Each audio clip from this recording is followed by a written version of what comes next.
जय इब के सतगुरु मिले, सब दुख आँखों रोए। चरणों ऊपर शीस धरूं, कहूँ जो कैड़ी हो। कबीर साईं मिलेंगे, पूछेंगे कुशलात। आदि अंत की सब कहूँ, अपने दिल की बात। गुरु जी तुम ना भूलियो, चाहे लाख लोग मिल जाएं। हमसे तुमको बहुत हैं, तुम जैसे हमको नहीं। तुमरे विसारे क्या बने, मैं किसकी शरण में जाऊं। शिव बिरंच मुनि नारदा, तिनके हृदय ना समाऊं। आवे गुण किए तो बहुत किए, अब गुण किए तो बहुत किए। करत न मनी हरि, बावे बंदा बख्श दियो। बावे गर्दन उतारो, अब गुण मेरे बाप जी, बख्शो गरीब नवाज। जो मैं पूत कपूत हूँ, बोहर पिता को लाज। मैं अपराधी जन्म का, नख से भरे विकार। तुम दाता दुख भंजना, मेरी करो सबर। सूरत करो मम साइया, हम हैं भव जल माही। आप ही बह जाएंगे, जो तुम न पकड़ोगे बाह। हे बंदी छोड़ दयाल जी, तुम तक हमारी दौड़े। जैसे कागज जहाज का, सूजत और न ठोरे।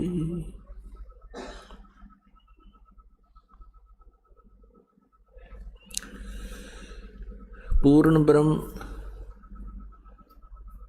परम अक्षर ब्रह्म, सर्वश्रेष्ठी रचनहार कबीर देव जी, ये हम सभी आत्माओं के जनक हैं। ये हम सबके उत्पत्ति करता है। उसी परमेश्वर की असीम कृपा से आप जी यहाँ सत्संग के अंदर उपस्थित हुए हो। पुण्यात्माओं, परमात्मा कबीर देव जी स्वयं सतलोक से आते हैं, जहाँ हम सभी का उद्गम स्थल है, जहाँ हम सभी उत्पन्न किए गए थे, जहाँ हम रहा करते थे, वो सतलोक है। सतलोक का अर्थ है शाश्वत स्थान। शाश्वत मीन सदा रहने वाला, जिसका कभी नाश ना हो। हम वहाँ रहा करते थे सतलोक में। हमारा जन्म और मृत्यु नहीं होता था, वृद्ध अवस्था नहीं थी। वो अनाम्य लोक है। अनाम्य का अर्थ होता है जिसमें कोई रोग ना हो। एक अनामी लोक है, वो अलग है। अनाम्य का अर्थ होता है जिसमें कोई रोग ना हो। हम उस लोक में रहा करते थे, और हम अपनी गलती के कारण, अपनी नासमझी के कारण, हमने वहाँ एक भयंकर भूल करी, जिस कारण से हम सभी यहाँ काल के जाल में फंस गए। ये काल का लोक है, जो श्रीमद् भगवद गीता अध्याय नंबर 11 के श्लोक 32 में खुद कहता है कि मैं काल हूँ अर्जुन, अब सभी को खाने के लिए आया हूं, सबका नाश करूंगा। अर्जुन श्री कृष्ण को बहुत अच्छी तरह जानता था। श्री कृष्ण अर्जुन के साले थे, क्योंकि श्री कृष्ण की बहन सुभद्रा अर्जुन से ब्याही थी। और उसके पश्चात भी उस समय जब वो काल प्रकट हुआ, काल आया, प्रवृत्त हुआ, श्री कृष्ण जी के शरीर में प्रवेश हो करके और फिर शरीर से बाहर निकल के उसने अपना विराट रूप दिखाया, श्री कृष्ण का शरीर ओझल कर दिया। तब अर्जुन पूछता है कि हे महानुभाव, आप कौन हो? मैं आपसे अपरिचित हूँ, मैं बहुत भयभीत भी हूँ। इससे सिद्ध है कि वहाँ वो श्री कृष्ण जी नहीं थे, काल था। वो काल बोल रहा था। श्रीमद् भगवत गीता जी का ज्ञान इस काल भगवान ने दिया है श्री कृष्ण जी के शरीर में प्रवेश करके। तो वो स्वयं कहता है कि मैं काल हूं और अब प्रवृत्त हुआ हूं। यदि श्री कृष्ण गीता जी का ज्ञान दे रहे होते तो ये शब्द प्रयोग नहीं करते और न ही अर्जुन को ये पूछने की आवश्यकता पड़ती आप कौन है। ये वो काल है जो प्रत्येक कार्य, प्रत्येक कर्म ये धोखे से करता है, प्रत्येक को मिसगाइड रखता है, किसी को भी सत्य से परिचित नहीं होने देता। और गीता जी अध्याय नंबर 4 के श्लोक 5 और 9 में ये खुद कहता है, अर्जुन तेरे और मेरे बहुत जन्म हो चुके हैं, तू नहीं जानता मैं जानता हूं। मेरे जन्म और कर्म अलौकिक हैं। इसके कर्म अलौकिक ऐसे हैं कि ये किसी को सच्चाई से परिचित नहीं होने देता, अपने वास्तविक रूप को कभी किसी के सामने प्रत्यक्ष नहीं करता। ये काल है जिसके लोक में हम फंस गए हैं। और ये स्वयं अर्जुन कह रहा है, क्योंकि वो श्री कृष्ण मान रहा था उनको, कह रहा है कि हे भगवान, आप तो देवताओं को भी खा रहे हो। 11वें अध्याय के 21वें श्लोक में आप ऋषियों को भी खा रहे हो और वो आपसे ही मंगल कामना कर रहे हैं, प्रार्थना कर रहे हैं अपनी सुरक्षा की, आप उन्हें भी खा रहे हो। कुछ आपकी दाढ़ों में लटके हुए हैं, सब के सब आपके मुख में समा रहे हैं। तो 11वें अध्याय के 32वें श्लोक में कहता है, अर्जुन मैं काल हूं, मैं अब प्रवृत्त हुआ हूं और तू ना युद्ध करेगा तो भी मैं इनको मार डालूंगा, मैंने इनको खाना है। तो ये लोक इस काल का है और यहां जन्म और मृत्यु कंपलसरी है, क्योंकि इसको काल भगवान को एक श्राप लगा हुआ है 1 लाख मानव शरीरधारी प्राणियों का नित आहार करने का। पुण्यात्माओं, जैसे ये स्थूल शरीर तो यहाँ रह जाता है, हम तो इसके काम लगे रहते हैं। कोई जमीन में गाड़ देता है, कोई सभा कर देता है, संस्कार कर देता है, जला देता है, कोई जल प्रवाह कर देता है, कोई वैसे जंगल में डाल देता है। ये स्थूल शरीर को नहीं खाता, इसके अंदर सूक्ष्म शरीर है और सूक्ष्म शरीर के अंदर पूरे जीवन में मनुष्य शरीर के अंदर जितने भी ये व्यसन करता है, आहार करता है, उसका सूक्ष्म तत्व समावेश हो जाता है सूक्ष्म शरीर में। और उस सारे 1 लाख मानव शरीरधारी प्राणियों को तपतशिला के ऊपर एक बहुत बड़ी तपतशिला माने अपने आप गर्म एक तवे जैसी पत्थर की टुकड़ी है, उसके ऊपर डाल देता है। वो सब तक गर्म रहती है, बहुत बहुत गर्म होती है और सभी प्राणियों को उसके ऊपर डाल देता है। फिर वो वहाँ प्राणी ऐसे तड़प तड़प कर जैसे खील बुनिया करें, ऐसे चटक पटक करते हैं और वो मरते नहीं। सूक्ष्म शरीर में पीड़ा बहुत होती है, सब तौबा बोल जाते हैं उनसे निकले हुए गंध को वो काल खाता है। अब पुण्यात्माओं, जिसका उद्देश्य ही यहाँ खाना है, मारना है, और इसीलिए जन्म और मृत्यु यहाँ कंपलसरी है, तो ऐसे लोक में हम रह रहे हैं। अब ये गीता ज्ञानदाता ज्योत स्वरूपी निरंजन भी कहलाता है, 21 ब्रह्मांड का स्वामी है, 21 ब्रह्मांड का मालिक है, प्रभु है, राम है। इसको ब्रह्म भी कहते हैं, ब्रह्म, और इसी को सरपुरुष भी कहते हैं, जो गीता जी अध्याय नंबर 15 के श्लोक 16 और 17 में 3 पुरुष बताए हैं। एक सरपुरुष, सरपुरुष ये खुद है, ये ज्योत स्वरूपी निरंजन भी कहलाता है, ये काल भी कहलाता है। और एक अक्षर पुरुष, अक्षर पुरुष 7 शंख ब्रह्मांड का स्वामी है, 7 शंख ब्रह्मांड का स्वामी, 7 शंख, नील पद्म शंख, वो अक्षर पुरुष कहलाता है। अक्षर का अर्थ होता है जिसका नाश ना हो, अविनाशी।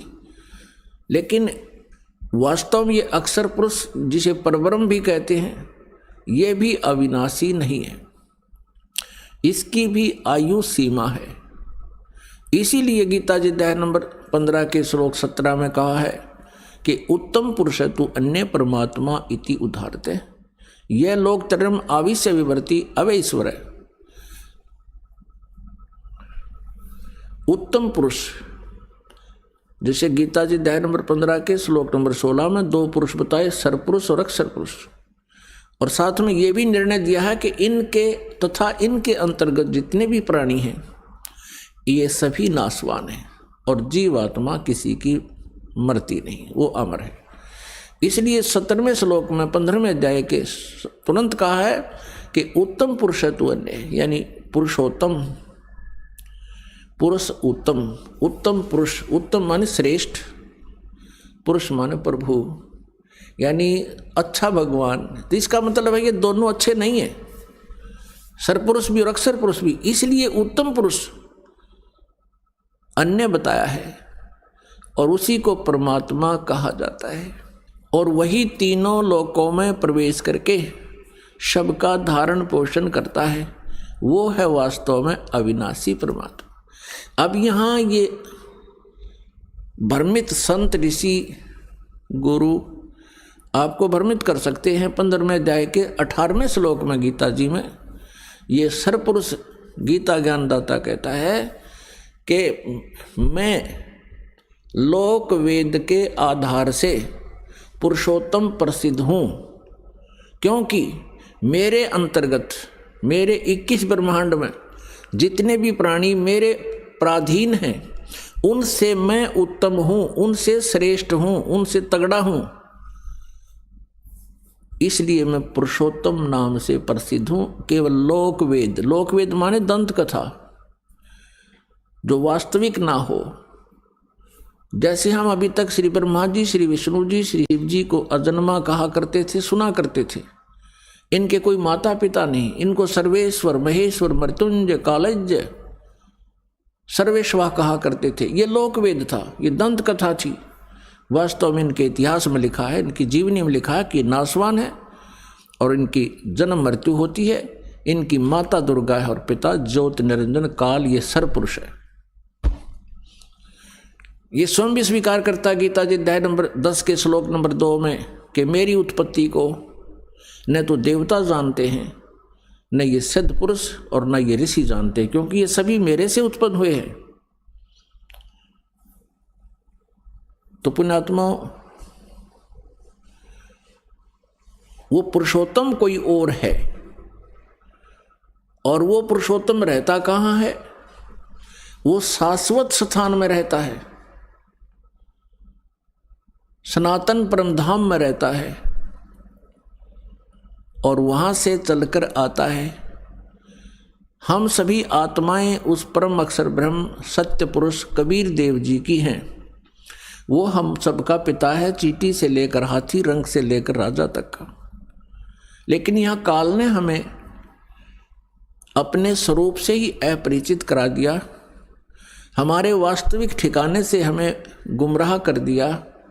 यहाँ जन्म मरण का विधान हमें फाइनल बता दिया, अपने आप को इसने निराकार सिद्ध करवा दिया। क्योंकि ऋषि महर्षियों ने परमात्मा पाने की चेष्टाएं की, क्योंकि आत्मा परमात्मा से बिछड़ने के उपरांत उसी दिन से इसकी खोज में लग गई, क्योंकि आत्मा को परमात्मा के अभाव का बहुत गहरा धक्का लगा। पुण्यात्माओं, जब तक आपके घर पर बिजली आई हुई है, बल्ब भी चल रहे हैं, कूलर भी चल रहे हैं, पंखा भी चल रहा है, और भी आवश्यक कार्य आप जो कर रहे हैं वो भी हो रहा है, और जिस समय वो बिजली चली जाती है फिर आपको उसकी आवश्यकता महसूस होती है, उसका अभाव आपको खटकता है, और सारा दिन कट लग जाए तो पसीने छूट जाते। तो ऐसे ही आत्मा को, हम सभी को वहाँ बहुत सुख था, किसी चीज़ का कोई अभाव नहीं था। ज्यों ही हम इस काल के साथ यहाँ इसके लोक में आए, हमारा वो लाइट चली गई, परमात्मा से मिलने वाली राहत हमें समाप्त हुई, खत्म हुई। और हमारे जितने इन्वर्टर चार्ज थे, जब तक वो चलते रहे तो हम सोचते रहे मौज हो रही है, और जब हमारे इन्वर्टर की बैटरी डिस्चार्ज हो गई, फिर हम गधे और कुत्ते सुअर बना दिए गए इस काल के द्वारा, इस काल के लोग।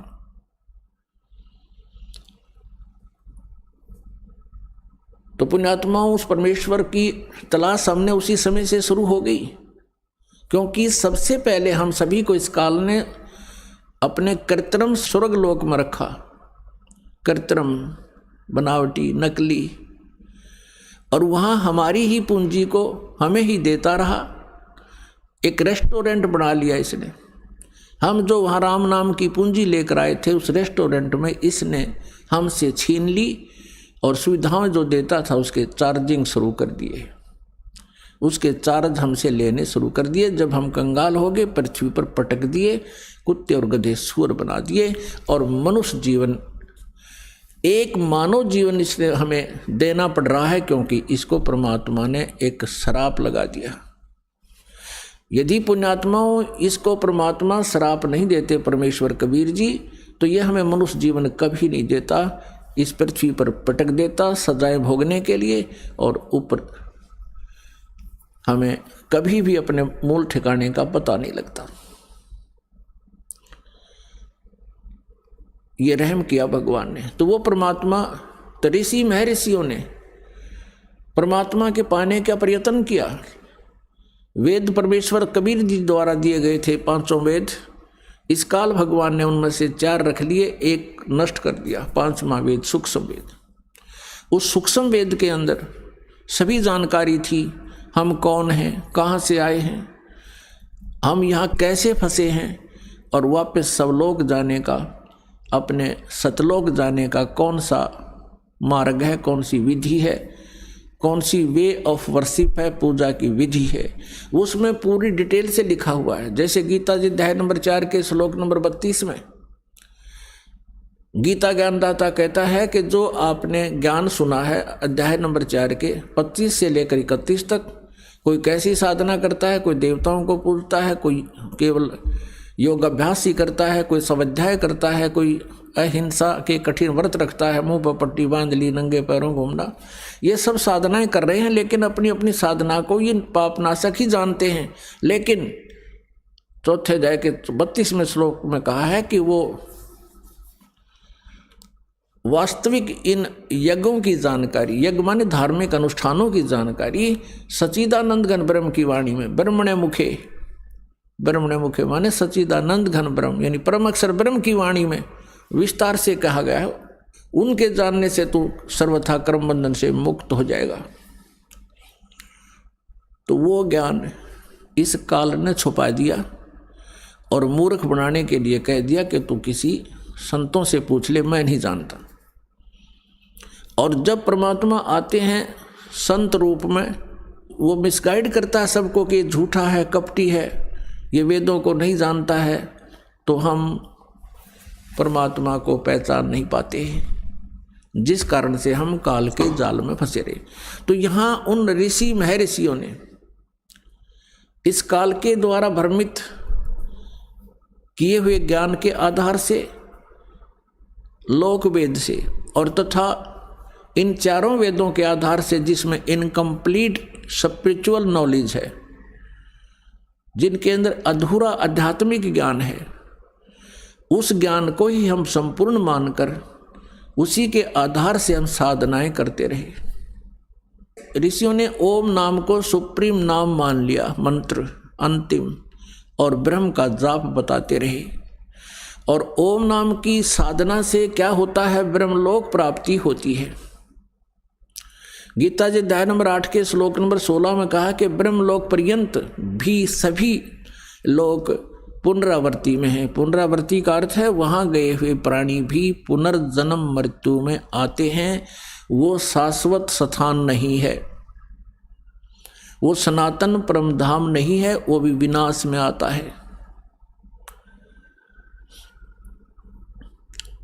ऋषि महर्षियों ने ओम नाम का जाप जपना शुरू किया, क्योंकि यजुर्वेद अध्याय नंबर 40 के मंत्र नंबर 15 में स्पष्ट किया है कि वायु अनिलम अमृतम अथिदम बसवांतम शरीरम ओम कर्तु समर किलवे समर कर्तुम समर। अब इन ऋषि महर्षियों ने यहाँ से ओम नाम तो सिलेक्ट कर लिया कि परमात्मा का केवल एक ओम मंत्र है। उसका काम करते करते विशेष कसक के साथ मनुष्य जीवन का प्रथम कर्तव्य जान के ओम नाम का जाप कीजिए और अपना मूल कर्तव्य जानकर कीजिए, कसक के साथ कीजिए। जिससे क्या होगा कि जब शरीर छूट कर जाएगा, जब तेरा अंत होगा, भस्मांतम शरीरम, शरीर भस्म होगा, तेरे शरीर का अंत होगा, देहांत होगा, उस समय तू उससे उस अमरत्व को प्राप्त करेगा जो ओम नाम के जाप से तुझे प्राप्त हो सकता है। वो कितना हो सकता है उसकी भक्ति और साधना पर डिपेंड करता है। तो उसके आधार से वो हो सकता है एक कल्प युग तक भी रह सकता है, हो सकता है एक महाकल्प तक भी रह सकता है। महाकल्प होता है ब्रह्मा जी की एक आयु। ब्रह्मा जी की मृत्यु को महाकल्प कहते हैं। और 1000 जो उसका दिन है, 1000 की रात्रि, इसको कल्प बोलते हैं। 1000 चतुर्युग की जो, और इतने ही का दिन, इतनी ही रात्रि, तो इसको एक कल्प बोलते हैं। और ब्रह्मा जी की आयु को एक महाकल्प कहते हैं। तो वहाँ जितने जिसने साधना की है, ओम नाम के जाप का जितने अधिक मंत्र किए हैं, कोई कम किए हैं, तो उसी आधार से कोई कितने वर्ष तक, कोई कितने वर्ष तक रह करके फिर पुनर्जन्म में अवश्य आते हैं। तो ऋषि महर्षियों ने यजुर्वेद के 40वें अध्याय के मंत्र 15 में ये तो ले लिया कि ओम नाम है, लेकिन क्या उनकी आंखें बंद हो गई थी? 40वें अध्याय में भी ही यजुर्वेद अध्याय नंबर 40 के ही मंत्र नंबर 10 और 13 में एक स्पेशल इंस्ट्रक्शन दी है वेद ज्ञानदाता ने कि कोई तो परमात्मा को संभव माने जन्म उत्पन्न होने वाला कहता है, जैसे श्री राम, श्री कृष्ण और श्री परशुराम आदि के रूप में। और कोई असंभवात, यानी कोई कहता वो जन्म नहीं लेता, कोई संभवात कहता है, कोई असंभवात कहता है। लेकिन इसकी विशेष जानकारी, वास्तविक जानकारी तो धीराणाम माने तत्वदर्शी संत, जिनका ज्ञान टिकाऊ है, धीर पुरुष, वही बता सकते हैं, उनसे सुनो। तो इससे सिद्ध है कि वेद ज्ञान भी इनकम्प्लीट है, लेकिन गलत नहीं है। ये सिलेबस है जैसे 10वीं कक्षा तक का सिलेबस है। आगे की पढ़ाई पढ़नी है तो लेक्चरर अलग होते हैं, उनका सिलेबस भी अलग भिन्न होता है। तो इस प्रकार वो तत्वदर्शी संत की खोज के लिए वेदों में भी कहा है। और यही वेद, चारों वेदों का सारांश है श्रीमद् भगवत गीता अध्याय नंबर 4 के श्लोक नंबर 34 में कहा है कि जिस तत्व ज्ञान के विषय में मैं अपरिचित हूँ, गीता ज्ञानदाता कहते हैं, जिसके विषय में 4 अध्याय के 32वें श्लोक में बताया है कि वो सच्चिदानंद घन ब्रह्म की वाणी में ब्रह्मणे मुखे, जो परमेश्वर की वाणी है, उनके मुखारविंद से उच्चरित वाणी है, वो उसमें जो ज्ञान है कबीर वाणी में वो तत्व ज्ञान है। उस ज्ञान को तू चौथे अध्याय के 34वें श्लोक में कहा है, तत्वदर्शी संतों के पास जाकर समझ, उनको दंडवत प्रणाम करने से, कपट छोड़कर सरलतापूर्वक प्रसन्न करने से वह तत्वदर्शी संत तुझे परमात्म तत्व का ज्ञान कराएंगे। वो परमात्म तत्व की ज्ञानदाता से अन्य है, जिससे वो स्वयं अपरिचित है। तो पुण्यात्मा, उस परमात्मा की भक्ति प्राप्त नहीं हुई इन ऋषि महर्षियों को, और ये वेद ज्ञान को समझ नहीं सके, और जिस कारण से ये जन्म और मृत्यु के दीर्घ रोग में उलझे रहे, फंसे रहे, इससे ग्रस्त रहे, और अन्य को भी इन्होंने इसी फांसी में फंसा दिया। इन्होंने साधनाएं की ओम नाम के जाप से, और हठ योग किया। एक आकाशवाणी की थी काल ने, ब्रह्म ने अपने पुत्र ब्रह्मा के लिए, जब ब्रह्मा जी कमल के फूल पर विराजमान थे, ये सचेत कर दिए, बेहोश कर रखे थे पहले इस काल ने। जब ये सचेत हुए, होश में आए, ये कहते हैं कि मुझे नहीं पता मैं कहाँ से जन्म हुआ, मेरा कौन जनक है, मेरा क्या उद्देश्य है, कमल के फूल पर मैं कहाँ से आ टिका। तब आकाशवाणी हुई कि तप करो, तप करो। इस काल भगवान ने आकाशवाणी कर दी, इनको मूर्ख बनाने के लिए, अपने जाल में फंसाए रखने के लिए। वेदों से न्यारा ज्ञान अपनी तरफ से अपना मत पर प्रोड्यूस कर दिया इनके अंदर। ब्रह्मा जी ने 1000 वर्ष तक तप किया। जब इसकी बैटरी चार्ज होगी, इसमें सिद्धियां आ गई, तो रिमोट इस काल के पास है इनका। तब कहा कि अब तुम सृष्टि करो। अब ब्रह्मा जी से ज्ञान प्राप्त है सभी को, विष्णु जी को, शिव जी को, और सभी ऋषि और महर्षियों को। अब ब्रह्मा जी से प्राप्त ज्ञान के आधार से ब्रह्मा जी ने इनको मिसगाइड कर दिया, क्योंकि वो स्वयं भी भ्रमित था।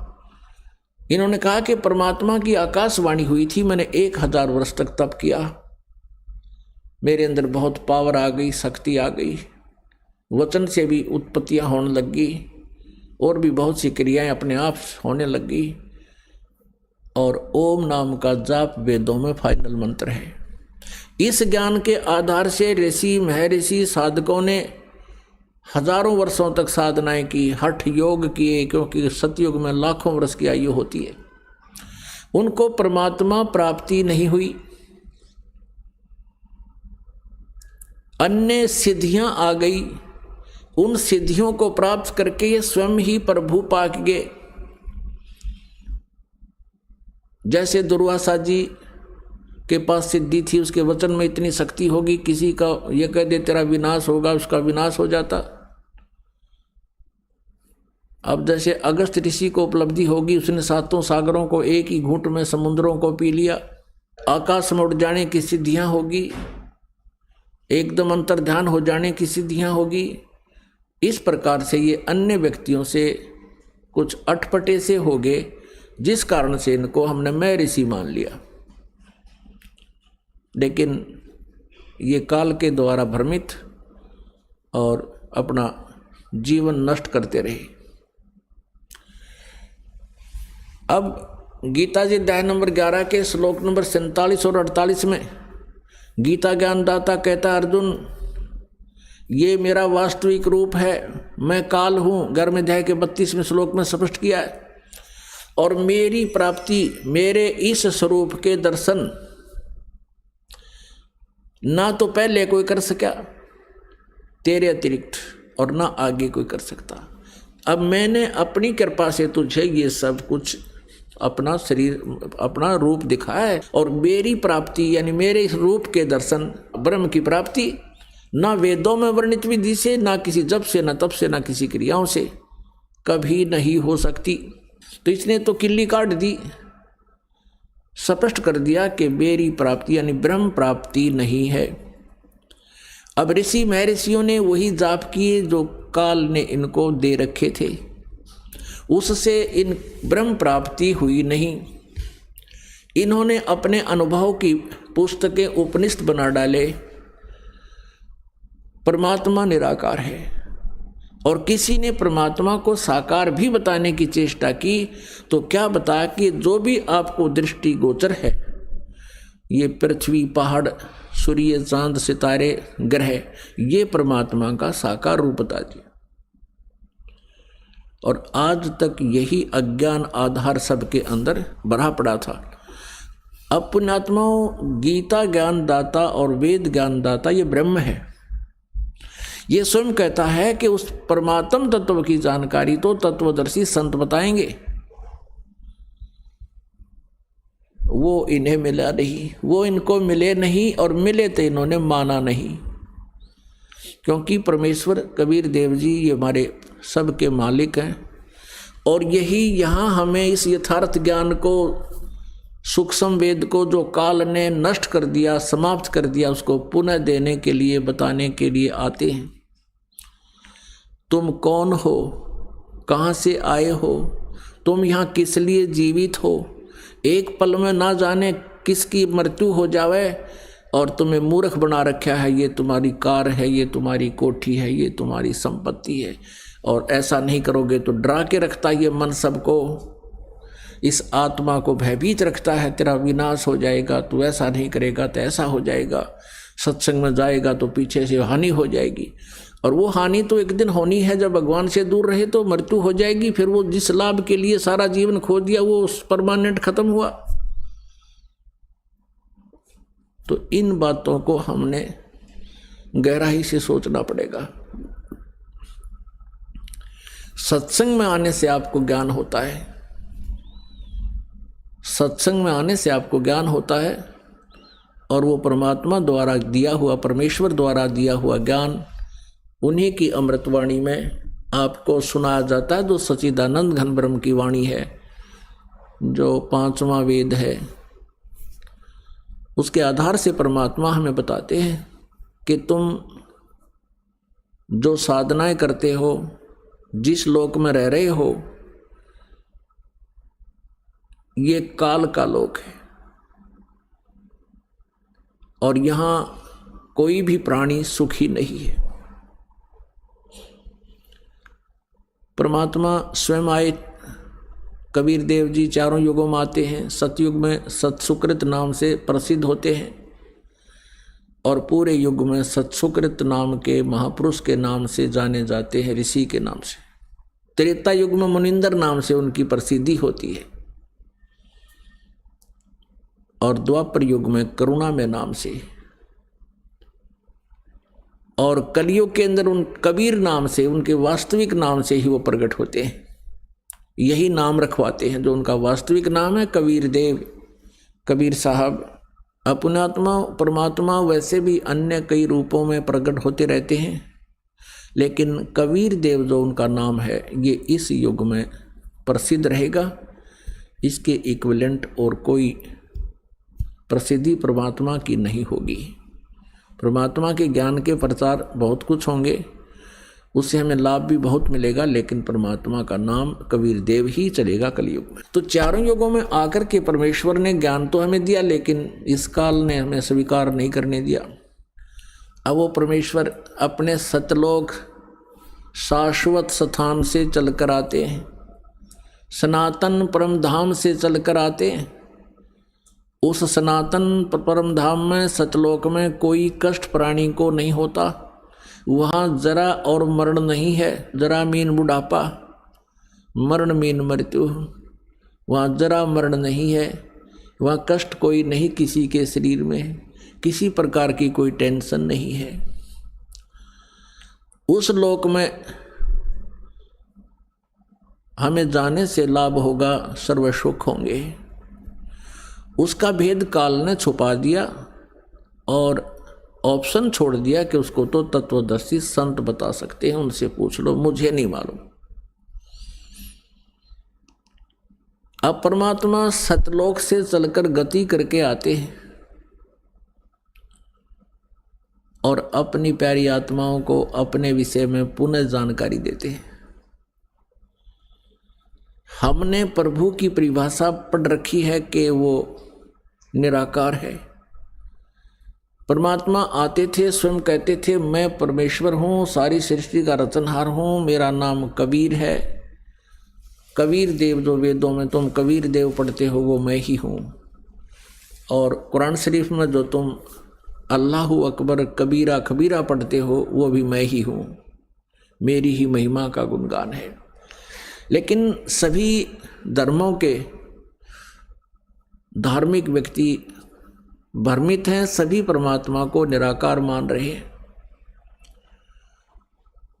और प्रत्येक ने शास्त्रविद साधना करके कंप्लीट साधना ना मिलने से, पूर्ण साधना ना मिलने से, भक्ति ना मिलने से बहुत कुछ ट्राई की, प्रयत्न किए, परमात्मा ना मिलने से ये बात अपना अनुभव पूरे समाज में प्रोड्यूस कर दिया, पूरे समाज में भर दिया कि परमात्मा निराकार है। तो परमेश्वर सतलोक से चलकर आते हैं, सनातन परमधाम से चलकर आते हैं, जहाँ जाने के बाद प्राणी को फिर कष्ट नहीं होता।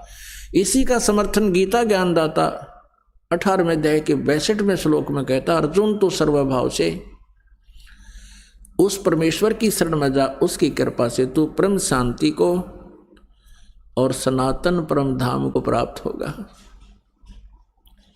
परम शांति को ओए होए और सनातन परम धाम को प्राप्त होगा। अपने विषय में कहता अर्जुन 7वें अध्याय के 5 और 7वें अध्याय के गीता जी के 7वें अध्याय के 5 और 7 श्लोक में अपने विषय में कहता अर्जुन मेरी भक्ति कर तो मुझे ही प्राप्त होगा, लेकिन युद्ध तो करना ही पड़ेगा। युद्ध भी कर, मेरा स्मरण भी कर। गीता जी अध्याय नंबर 8 के श्लोक नंबर 1 में अर्जुन ने पूछा कि हे भगवान, आपने गीता अध्याय नंबर 7 के श्लोक 29 में कहा है कि उस तत्परम से परिचित और पूरे अध्यात्म ज्ञान से परिचित, सभी कर्मों से परिचित प्राणी केवल जरा और मरण से छूटने का ही प्रयत्न करता है, इस संसार की किसी भी वस्तु की इच्छा नहीं रखता। अब अर्जुन पूछता है 8वें अध्याय के प्रथम श्लोक में किम तत्ब्रह्म, वो तत्ब्रह्म क्या है। 8वें अध्याय के 3 श्लोक में गीता ज्ञानदाता कहता है वो परम अक्षर ब्रह्म है। गीता जी अध्याय नंबर 15 के श्लोक नंबर 1 से 4 और 16-17 में ये बहुत विस्तार से जानकारी दी गई है। तत्वदर्शी संत की पहचान भी बताई गई है कि उल्टे लटके हुए संसार रूपी वृक्ष के सभी विभाग जो बता देगा। जैसे अक्षर पुरुष एक पेड़ है, निरंजन वा की डार, निरंजन कहते हैं सर्व पुरुष को। दूसरे शब्दों में हम कहें कि अक्षर पुरुष एक पेड़ है, सर्व पुरुष वा की डार और तीनों देवा शाखा हैं ये पात रूप संसार। पेड़ हम कहते हैं जो जमीन से बाहर दिखाई देता है, पृथ्वी से बाहर दिखाई देता है, उसको पेड़ बोलते हैं, वृक्ष बोलते हैं। और जमीन में जो गुप्त है, प्रोक्ष है, वो जड़ है, वो मूल है, वो परम अक्षर ब्रह्म है जो प्रोक्ष है। यजुर्वेद अध्याय नंबर 40 के श्लोक नंबर 17 में ये गीता ज्ञानदाता अपनी भी जानकारी देता है कि मैं तो ऊपर खम ब्रह्म, अहम खम ब्रह्म ओम, मेरा ओम नाम है। और खम माने ऊपर स्वर्ग में, यानी अंतरिक्ष में, स्वर्ग में, महास्वर्ग में यानी ब्रह्मलोक में मैं रहता हूँ। और वो परमात्मा, पूर्ण परमात्मा तो गुप्त है, प्रोक्ष है। तो यहाँ गीता जी अध्याय नंबर 15 के श्लोक नंबर 1 में लिखा कि ऊपर को जड़ वाला, नीचे को तीनों गुण रूपी शाखा वाला, ये उल्टा लटका हुआ संसार रूपी वृक्ष है। और जो संत इसके सभी विभाग बता देगा, पत्तों सहित, जड़ से लेकर पत्तों तक, भी तना कौन भगवान है फॉर एग्जाम्पल है, और जड़ कौन भगवान है इस संसार रूपी वृक्ष की। जड़ मीन जिससे सभी क्रियाएं हों, जिससे सबकी उत्पत्ति हुई हो, जो सबका जनक है और सबका धारण पोषण करने वाला, सबका पिता है, वो जड़ रूपी परमात्मा है, वो परम अक्षर ब्रह्म है। और तना जो है ये अक्षर ब्रह्म है, और उससे निकली हुई मोटी डार समझो ये सर्व ब्रह्म है। और उस सर्वब्रह्म का यानी उस डार का 3 शाखाएं हैं, ये रजगुण ब्रह्मा, सतगुण विष्णु, तमगुण शिव जी रूपी शाखाएं हैं, और हम पात रूप संसार। तो परमात्मा ने आकर बताई थी सच्चिदानंद घन ब्रह्म की वाणी में, उस तत्व ज्ञान में बताया कि अक्षर पुरुष एक पेड़ है, निरंजन वा की डार, और तीनों देवा शाखा है, ये पात रूप संसार। गीता ज्ञान दाता कहता है कि जब तुझे तत्वदर्शी संत प्राप्त हो जा, उसके पश्चात 15वें अध्याय के 4थे श्लोक में कहा कि उसके पश्चात परमेश्वर के उस परम पद की खोज करनी चाहिए, जहां जाने के बाद साधक फिर कभी लौटकर संसार में नहीं आते, अर्थात वो पूर्ण मोक्ष प्राप्त कर जाते हैं, उनके सब संकट मिट जाते हैं। और फिर कहता है कि जिस परमेश्वर ने अपने से अन्य परमेश्वर के बारे में कह रहा है कि जिस परमेश्वर से संसार रूपी वृक्ष की प्रवृत्ति विस्तार को प्राप्त हुई है, अर्थात जिसने सभी ब्रह्मांडों की रचना, सभी आत्माओं की रचना की है, और उसी की भक्ति कर, नथिंग एल्स। गीता ज्ञानदाता कहता है कि उसी की भक्ति कर, मैं भी उसी की शरण में हूं और सबकी पूजाएं त्याग दे तू। 15वें अध्याय के 16 और 17 में 3 प्रभु, सर्वपुरुष, अक्षर पुरुष और परम अक्षर पुरुष, सर्वब्रह्म, अक्षर ब्रह्म, परम अक्षर ब्रह्म, इन तीनों की जानकारी विस्तार से है। पुण्यात्माओं, गीता जी अध्याय नंबर 7 के श्लोक नंबर 5 और 7 में गीता ज्ञानदाता कहता है, मेरी भक्ति कर, मुझे प्राप्त होगा, लेकिन शांति कति नहीं, युद्ध भी करना होगा, युद्ध भी कर, मेरा स्मरण भी कर। और यदि गीता जी अध्याय नंबर 18 के श्लोक नंबर 62 में कहा कि तुम परम शांति चाहिए, सनातन परम धाम चाहिए, तो उस परमेश्वर की शरण में जा। किसकी में? परम अक्षर ब्रह्म की शरण में जा। अपनी साधना बताता 8वें अध्याय के 13वें श्लोक में गीता जी में कि ओम इति एकाक्षरम ब्रह्म व्यवहारन माम अनुस्मरण ये प्रयाति तदंदेहम स याति परमाम गतिम।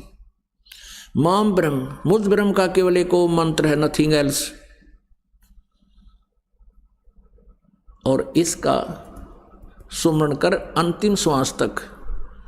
इससे ओम नाम से मिलने वाली परम गति यानी ब्रह्मलोक प्राप्ति होगी।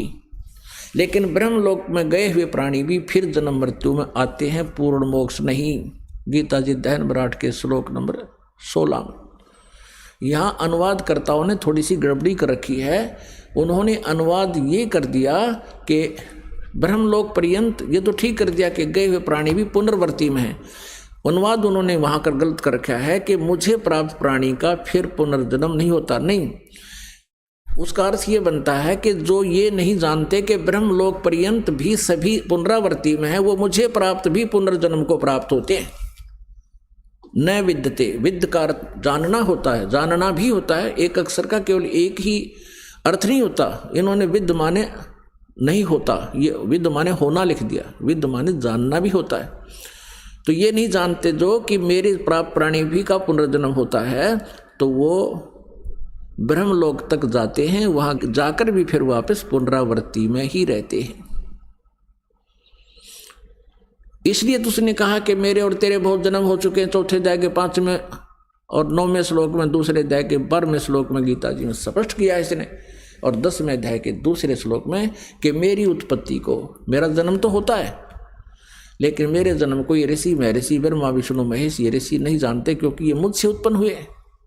अब पिता के जन्म को संतान नहीं बता सकती, पिता के जन्म को दादाजी बता सकते हैं। तो उस दादाजी ने, यानी हम सबके मालिक ने, कबीर देव ने, परम अक्षर ब्रह्म ने स्वयं यहाँ आकर के ये सर्व ब्रह्मांडों की रचना कैसे हुई और वो सब ज्ञान सृष्टि रचना में हमें बताया।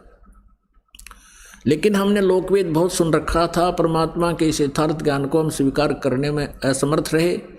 अब परमात्मा ने हमें समर्थ कर दिया, हमें शिक्षित कर दिया। हम काल के द्वारा भ्रमित उन ऋषि गुरुओं पर आधारित नहीं रहे, हम स्वयं अपने सदग्रंथों को पढ़ और पढ़ा रहे हैं और भगवान को पहचान रहे हैं। परमात्मा का पहचानना कठिन है, परमात्मा का पाना, मोक्ष कराना बहुत आसान है।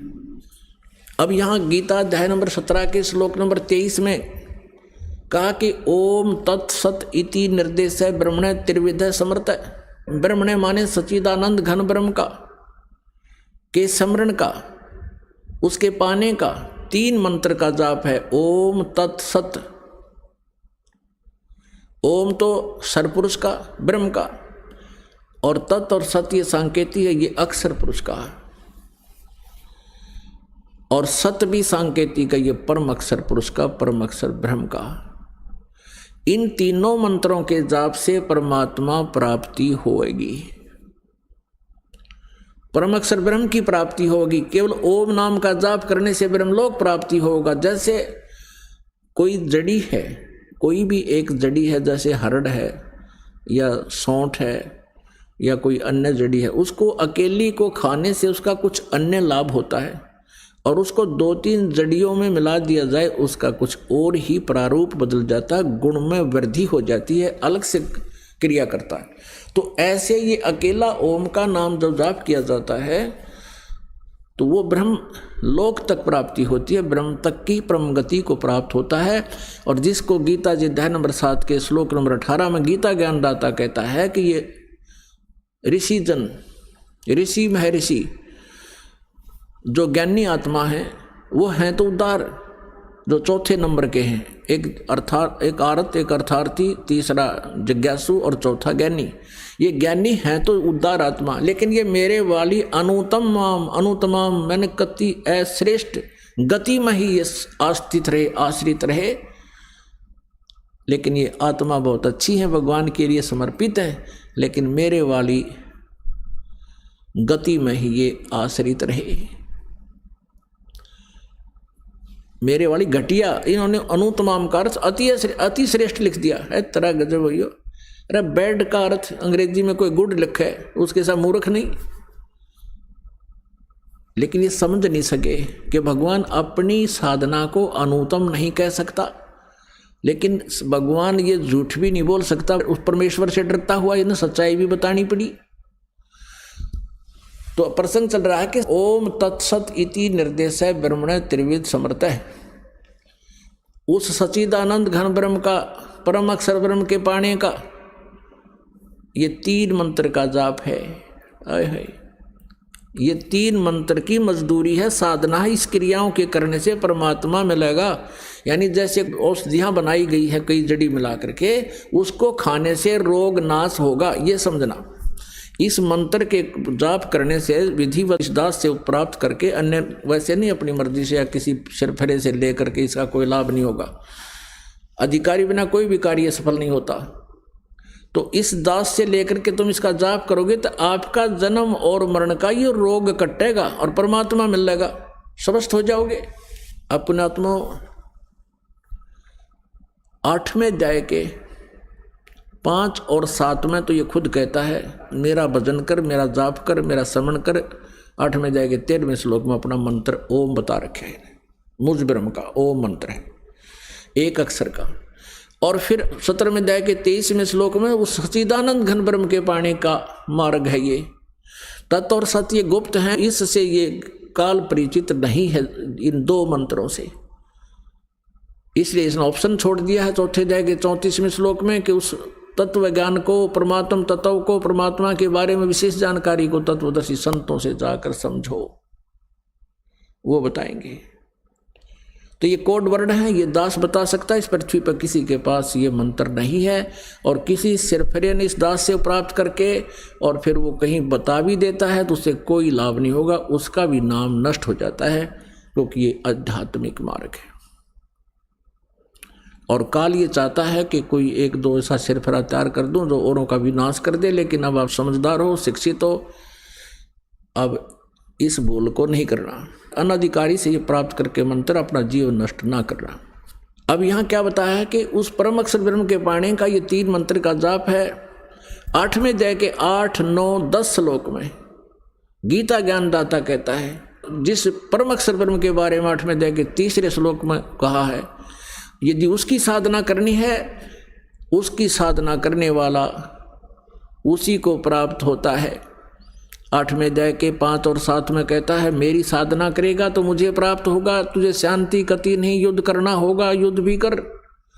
18वें अध्याय के 62वें श्लोक में कहा कि तूने परम शांति चाहिए तो उस परमेश्वर की शरण में जा, उसकी ही कृपा से तो सनातन परम धाम को प्राप्त होगा, परम शांति को प्राप्त होगा। और 8वें अध्याय के 8, 9, 10 में यही प्रमाण कर रहा है कि उसकी भक्ति करने वाला अंत समय तक, यानी साधना एक जैसी ही है। कोई यूं सोचे कि अभी मैं समाधिस्थ हो जाऊं, परमात्मा के ऊपर देखकर वापस आ जाऊं, तो उससे वापस देख भी आए और वापस भी आएंगे। साधना पूरी ना हुई तो फिर अड़े धक्के खाओगे। अब बच्चा स्टूडेंट पढ़ रहा है, विद्यार्थी पढ़ रहा है विद्यालय में, और वो ये पूछता है कि मैं आईएएस कर रहा हूँ, आईएएस करके क्या लगूंगा? Deputy commissioner लगूंगा। एक बार देख कर आता हूँ कैसा होता है डिप्टी कमिश्नर, कैसा ऑफिस होता है। वहाँ देख भी आया और वापस आ गया, पढ़ाई छोड़ दी, फिर बन गया डीसी, उड़े धक्के फिर खाओगा। तो ये अंतिम सांस तक साधना करते रहना होगा। अपने यहाँ से सफल होकर जाना है, तब वहाँ मिलेगी ये पोस्ट आपको, अमर पद। कहाँ? सतलोक में, सचखंड में। अब क्या बताते हैं? उस परमेश्वर की साधना ना करके आप अन्य साधनाएं करते हो, भक्ति करते हो, उनसे तुम्हें लाभ नहीं होता।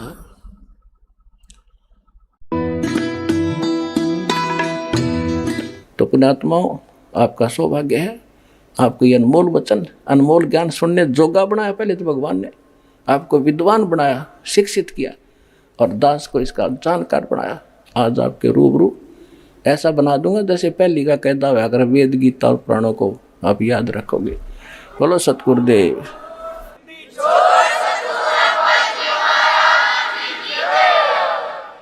तो अब आपको कुछ भक्तों के अनुभव सुनाएंगे, जिनको परमात्मा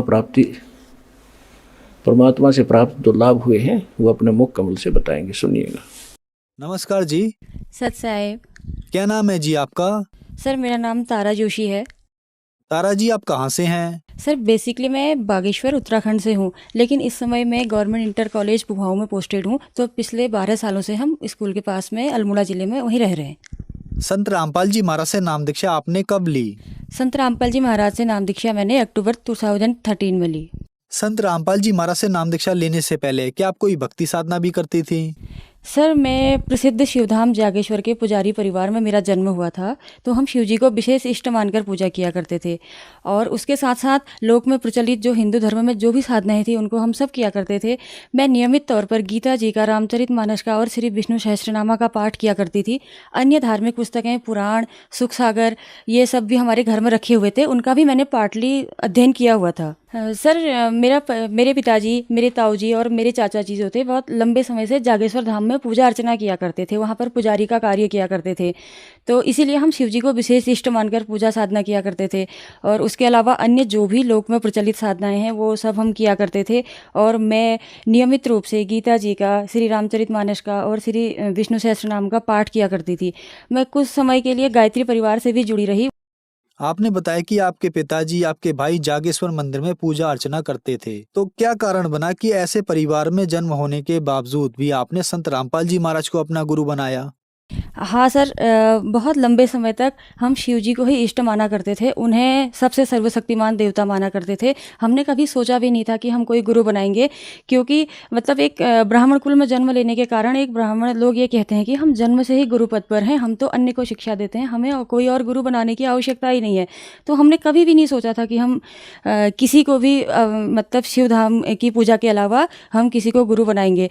तो इत्तेफाक ऐसा हुआ कि जब मैरिज के बाद मैं ससुराल में गई, तो एक दिन 2010 में मेरे हस्बैंड जो हैं वो टीवी चैनल बदलते बदलते उनको संत रामपाल जी महाराज के प्रवचन वाला चैनल मिल गया, साधना चैनल।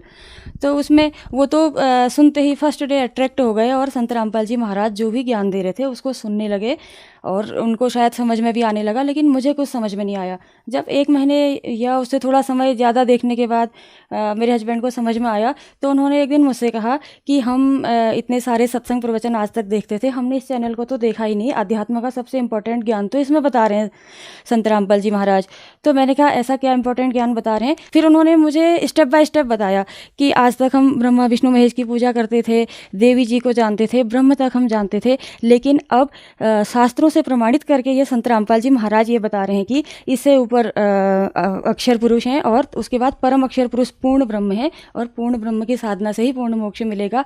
यदि हम निचले देवी देवता जिनकी भी जैसे त्रिदेवों श्री ब्रह्मा जी, श्री विष्णु जी और महेश जी की पूजा साधना करेंगे तो कुछ समय के लिए हमें इनके लोकों में स्थान मिल जाएगा, लेकिन बाद में क्या होगा कि वो समय पूरा होने पर जितनी हमने भक्ति की होगी हमें फिर से मृत्युलोक में आना पड़ेगा।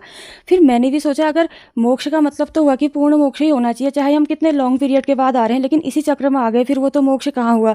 इसका मतलब तो मुझे भी सुनना चाहिए कि आखिर संत रामपाल जी महाराज क्या कह रहे हैं। तो मैंने भी सुनना शुरू किया। तो धीरे धीरे सत्संग सुनने के दौरान जब हमने फिर SMS करके ज्ञान गंगा पुस्तक भी मंगाई, उसको पढ़ा, तब हमें पूर्ण विश्वास हुआ कि संत रामपाल जी महाराज जो ज्ञान दे रहे हैं वो सब धर्म ग्रंथों के आधार पर है, सत्य है। हम बरवाला आश्रम में गए, वहाँ हमने संत रामपाल जी महाराज से नाम दीक्षा ली और संत रामपाल जी महाराज द्वारा दी गई भक्ति करने लगे। संत रामपाल जी महाराज से नाम दीक्षा लेने के बाद आपको क्या लाभ मिले? बिल्कुल सर, जो संत रामपाल जी महाराज से नाम दीक्षा लेने के बाद हमें लाभ मिले, इतने लाभों की हमने कल्पना भी नहीं करी थी, क्योंकि शुरुआत से ही हम भक्ति से जुड़े हुए थे और कोई ऐसा दर नहीं था जहाँ पर हम गए न हो, जहाँ पर हमने शीश न झुकाया हो, जिस भगवान को हमने याद न किया हो। लेकिन हम भूल गए थे कि भगवान की भक्ति से कोई लाभ भी मिलते हैं। लेकिन जहाँ अब हम हार चुके थे, हम ये सोच रहे थे कि चलो ठीक है, सारी भक्ति हमने कर ली, इनको भी करके देख लेते हैं।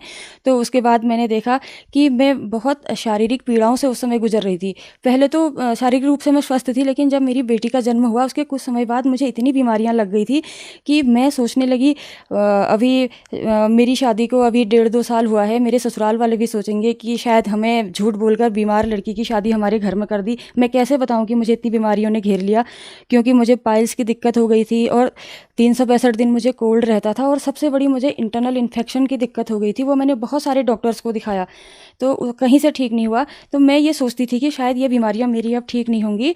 तो संत रामपाल जी महाराज से जब मैंने प्रथम दिन नाम दीक्षा ली, संत रामपाल जी महाराज ने मेरे सिर पर आशीर्वाद भरा हाथ रखा, तो मेरी पाइल्स की और कोल्ड की दिक्कत उस दिन समाप्त हुई और तब से आज तक कभी नहीं हुई। लेकिन इंटरनल इन्फेक्शन मेरा कुछ समय तक बना रहा, और उसके बाद जब मुझे सतनाम प्राप्त हो चुका था, फिर मैंने परमात्मा से, संत रामपाल जी महाराज जी से प्रार्थना की कि मैं इंटरनल इन्फेक्शन से बहुत परेशान हूँ और ये किसी भी दवाई से ठीक नहीं हो रहा। तो संत रामपाल जी महाराज ने कहा बेटा ठीक हो जाएगा। फिर मुझे विश्वास हो गया था कि जब मेरी 2 बीमारियां ठीक कर रखी हैं तो ये भी ज़रूर संत रामपाल जी महाराज ही ठीक करेंगे। लेकिन सर 2 वर्ष लगे और 2 वर्ष में वो जाके ठीक हुई, और उसके बाद से आज तक मुझे किसी बीमारी से कोई पीड़ा नहीं है। सर दूसरा लाभ ये था कि मेरी मदर जो है कैंसर 3rd स्टेज में पहुंच चुकी थी। शुरुआत में तो हमें पता नहीं चला, जब हमें पता चला तब डॉक्टर ने ये कहा कि ये तो मतलब ऑपरेशन की स्टेज से भी बाहर चली गई हैं, अगर हम इनका ऑपरेशन करेंगे तो ये कैंसर और फैल जाएगा, शायद ये फिर रुके नहीं। तो इसीलिए उनकी कीमोथेरेपी और रेडियोथेरेपी हुई थी बत्रा हॉस्पिटल दिल्ली में। और उस समय डॉक्टर ने हमसे कहा था कि यदि हमारा ट्रीटमेंट सक्सेस हुआ तो इनकी 2-2.5 साल एज एक्सटेंड हो सकती है, लेकिन हम इस बात की गारंटी नहीं दे सकते कि ऐसा होगा भी या नहीं। सर उस समय तो हम 2-2.5 साल को भी बहुत लंबा समझ रहे थे, हम इतने में भी खुश थे कि हमारी माँ और 2-2.5 साल जी जाएगी। लेकिन जब उन्होंने अपना ट्रीटमेंट पूरा किया, मम्मी घर आई तो मम्मी को बहुत दर्द होता था, वो बिल्कुल असहनीय दर्द, और मम्मी को देख के हम दुखी होते थे पर हम कर कुछ नहीं पाते थे। तो उसके बाद मेरे पिताजी जो थे वो जो यहाँ पर लोकल लेवल पर जैसे भूत पूजा की जाती है उसमें बलि दी जाती है या इस तरह की पूजाओं पर बिल्कुल यकीन नहीं करते थे। सब लोगों ने हमसे कहा कि तुम यहाँ अपने जो आपके कुल के इष्ट, वो भूत को इष्ट कहते हैं, तो उनकी पूजा आप नहीं करते हो, इसलिए शायद आपको ऐसा हो रहा। तो हमने पापा से बहुत रिक्वेस्ट की, पापा सब लोग कहते हैं कि हम भूत पूजा नहीं करते तो शायद इसीलिए मम्मी बीमार है, एक बार आप मान जाइए। अब मम्मी का अंत समय देखकर पापा ने भी हमको परमिशन दे दी कि बेटा अगर तुम्हारी माँ ठीक हो जाती है तो तुम जो करोगे मैं उसमें तुम्हारे साथ हूँ। तो सर उसके बाद हमने बहुत बड़ा मंदिर बनाया, लोकल देवता गंगनाथ जी कहते हैं, बहुत पैसे भी खर्च हुए, और वहाँ पर हमने 2 बकरों की बलि भी दी कि हम कुछ भी चीज़ ऐसी छोड़ना नहीं चाहते थे कि जिससे हमें बाद में पछताना पड़े कि हम नहीं कर पाए। तो कुछ नहीं हुआ। मम्मी इतना दर्द से तड़पती थी कि मतलब हम बहुत दुखी तो होते थे लेकिन हमारे पास कोई रास्ता नहीं था। लेकिन जब संत रामपाल से नाम दीक्षा लेने मैं गई थी, उस समय मम्मी नहीं आई हुई थी। मेरी मम्मी का मामला शायद ऐसा इकलौता हो जो कि संत रामपाल जी महाराज द्वारा दिए गए अमृत जल से पहले ठीक हुई, तब वो नाम दीक्षा लेने जा सकी, क्योंकि यदि वो उनकी तबीयत ठीक नहीं होती तो वो बिल्कुल भी यात्रा करने में सक्षम नहीं थी। तो मैंने संत रामपाल जी महाराज से प्रार्थना की। विश्वास तो नहीं था उस समय मुझे, क्योंकि हमने कोई लाभ होते देखे नहीं थे, लेकिन मैंने कहा कि संत रामपाल जी महाराज से, मेरी मम्मी का स्वास्थ्य बहुत ख़राब है, या तो आप उसे ठीक कर दीजिए ताकि हम आपकी शरण में ला सकें, या फिर उसके शरीर को मुक्त कर दीजिए ताकि मतलब हम उसको रोज़ दर्द से तड़पता ना देखें। तो संत रामपाल जी महाराज ने कहा कि बेटा क्या हुआ है मम्मी को? मैंने कहा गुरुजी कैंसर की पेशेंट हैं। तो संत रामपाल जी महाराज ने मुझे सर एक अमृत जल की शीशी दी थी और कहा कि ये अपनी मम्मी को दे देना, वो ठीक हो जाएंगी। जब हम घर लाए तो पहले दिन अमृत जल दिया तो मम्मी को आराम हुआ थोड़ा सा। फिर मैं रोज़ पूछती, मम्मी कुछ आराम है क्या? मम्मी कहती थी हाँ मैंने आज भी दवा नहीं खाई, फिर अगले दिन भी नहीं खाई। तो हमने सोचा ये कैसा चमत्कार हो गया कि कहीं से मम्मी ठीक नहीं हुई, लेकिन यहाँ पर से कैसे ठीक हो सकती है। फिर जब 1 महीना बीत गया था, संत रामपाल जी महाराज ने ही मेरे मन में प्रेरणा की। मुझे ऐसा महसूस हुआ कि अगर संत रामपाल जी महाराज ठीक कर सकते हैं, और मैंने वचन दिया था कि मैं यहाँ लेके आऊँगी, शायद समय पर नहीं ले जाऊँ तो फिर पुरानी स्थिति में आ जाए। मैंने मम्मी से पूछा क्या आप बरवाला आश्रम तक आ सकती हो? जो मम्मी पहले 5 किलोमीटर जाने के लिए भी सोचती थी, मना करती थी कि बेटा मैं नहीं जा पाऊँगी, मुझे बहुत कष्ट है। उसने कहा हाँ, क्योंकि उसको रिलीफ मिल चुका था। उसके बाद तो मम्मी बरवाला आश्रम गई, संत रामपाल जी महाराज से नाम दीक्षा ली। आज संत रामपाल जी महाराज की दया से उन्हें सारनाम मिल चुका है और वो बिल्कुल स्वस्थ हैं। जब मेरी मम्मी कैंसर का ट्रीटमेंट करने गई थी तो डॉक्टर ने कहा था कि हम इनकी सर्जरी करेंगे, वो सक्सेस होगी तो ये 2-2.5 साल और जी सकती हैं। और परंतु संत रामपाल जी महाराज से हमने नाम दीक्षा ली तो उसके बाद अब मम्मी को न तो कोई दवाई खानी पड़ती है, न किसी प्रकार की सर्जरी की ज़रूरत है। इन बातों को आज 10 वर्ष पूरे हो गए हैं और अभी इस समय भी मम्मी को कोई दिक्कत नहीं है। सर हम दोनों हस्बैंड वाइफ गवर्नमेंट एम्प्लॉई हैं, तो सब लोग ये मानते हैं कि गवर्नमेंट जॉब वाले ठीक ठाक अर्निंग कर लेते हैं, वो बात सही भी है। लेकिन मेरे हस्बैंड के जो शौक़ थे तो उनको महंगी शराब पीने का और मीट मांस खाने का बहुत शौक़ था। मैं तो मांस का सेवन नहीं किया करती थी। तो मेरे हस्बैंड ने अपने घर में मतलब तरह तरह की जो है शराब रखी हुई थी, उसको वो अपना स्टेटस सिंबल मानते थे। तो हम कुछ भी बचत नहीं कर पाते थे, हमारे पास कोई भी सेविंग नहीं थी। और उसके अलावा कभी कभी शौकिया वो दिवाली में जुआ भी खेला करते थे। मुझे ऐसा लगता था कि शायद इनकी अभी आदतें कभी नहीं छूटेंगी, और मैं कहा भी करती थी तो मुझसे कह देते थे कि जो इन चीज़ों को नहीं करता उसे तो आज के ज़माने में पिछड़ा माना जाता है, ये तो आधुनिक लोगों की पहचान है। तो मैं तो हार चुकी थी, फिर मैं ज़्यादा कुछ कहा भी नहीं करती थी। और संत रामपाल जी महाराज की शरण में जाने से पहले ही, मतलब सत्संग सुनने से ही मेरे हस्बैंड ने मीट खाना तो बंद कर दिया था। सत्संग प्रवचनों से इतना प्रभावित हुए। और जिस दिन मेरे हस्बैंड संत रामपाल जी महाराज से नाम दीक्षा लेने गए, उसके पहली शाम को भी उन्होंने अपने दोस्तों के साथ पार्टी की थी और उनसे कहा था कि मैं आज आपसे विदा ले रहा हूँ, आज के बाद मैं आपके साथ ये पार्टी नहीं कर पाऊँगा। उस दिन से मेरे हस्बैंड ने शराब नहीं छुई। तो उसके बाद से ये 2013 से आज 8 साल का समय पूरा होने को तो है। हमने कई जगह ज़मीनें जोड़ी, मकान बनाया, अच्छी तरह से अच्छी सेविंग रहती है, जबकि वही नौकरी हम पहले भी कर रहे थे, उसी नौकरी को आज भी कर रहे हैं। संत रामपाल जी महाराज जी की कृपा से हमारे पैसे में बरकत है।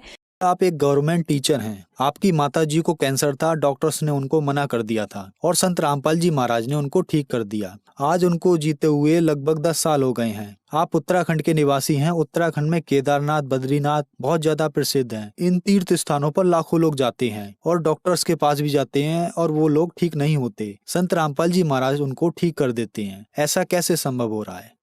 सर ऐसा इसलिए संभव हो रहा है, आपने ठीक कहा कि उत्तराखंड जो है देवभूमि मानी जाती है। यहाँ बद्रीनाथ केदारनाथ ही नहीं, यहाँ तो मतलब हर किलोमीटर पर आपको कोई न कोई धाम, देवल धाम पूजने को मिल जाएगा, जहाँ यहाँ लोकल के ही नहीं पूरे देश के और विदेशों से भी लोग यहाँ जो है पूजा साधना करने आते हैं। तो परंतु ये सब चीज़ हम भी कर रहे थे। हम उत्तराखंड में पैदा हुए थे, तो यहाँ का कोई मंदिर, कोई धाम हमने सर मतलब नहीं छोड़ा, क्योंकि हम बहुत सारी चीज़ों से परेशान थे। लेकिन उन सबसे हमको कोई लाभ नहीं हो रहा था। और संत रामपाल जी महाराज की शरण में जाने से ये इसलिए संभव हुआ कि संत रामपाल जी महाराज जो है शास्त्र सम्मत साधना बताते हैं। क्योंकि जैसे गीता अध्याय 16 श्लोक 23 में लिखा हुआ है कि शास्त्र विधि को त्याग कर जो मनमाना आचरण करता है उसको न तो सुख होता है न सिद्धि होती है, ना उसकी कोई परम गति होती है। तो यहाँ उत्तराखंड में जो भी देवल धाम है वो उनकी हम कितनी ही पूजा कर लें, उनसे कोई लाभ नहीं होना है, जैसे हमको नहीं हुआ, क्योंकि वो शास्त्रानुकूल साधना है ही नहीं, उससे लाभ नहीं होगा। तो संत रामपाल जी महाराज द्वारा दिए गए भक्ति मंत्रों से इसलिए लाभ होगा कि ये मंत्र हमारे शास्त्रों से प्रमाणित हैं, और यदि शास्त्र विरुद्ध साधना हम मनमाने ढंग से कितनी भी करती रहें तो वो साधना की सही विधि नहीं है। अगर कोई भी काम सही विधि से नहीं किया जाता तो उसमें सफलता नहीं मिलती, तो अध्यात्म मार्ग में कैसे मिलेगी। तो आज के दिन में मतलब पूरे विश्व में संत रामपाल जी महाराज के अलावा किसी के पास सत्य भक्ति के मंत्र नहीं है। वो अपनी अपनी कथाएं कहते हैं, गीता को दबा करके जरूर रखते हैं, श्रीमद् देवी भागवत को दबाकर जरूर रखते हैं हाथ के नीचे जो प्रवचन करते हैं, और कथा वो अपनी कहते हैं, बोल देते हैं कि इसमें लिखा हुआ है। जिस दिन उनके अनुयायी श्रद्धालु लोग खुद किताब खोल सच साहिब सभी भक्तों को, जो लोग भी मेरे चैनल में पहली बार आए तो चैनल को सब्सक्राइब, वीडियो को लाइक और वीडियो पूरा ज़रूर देखें।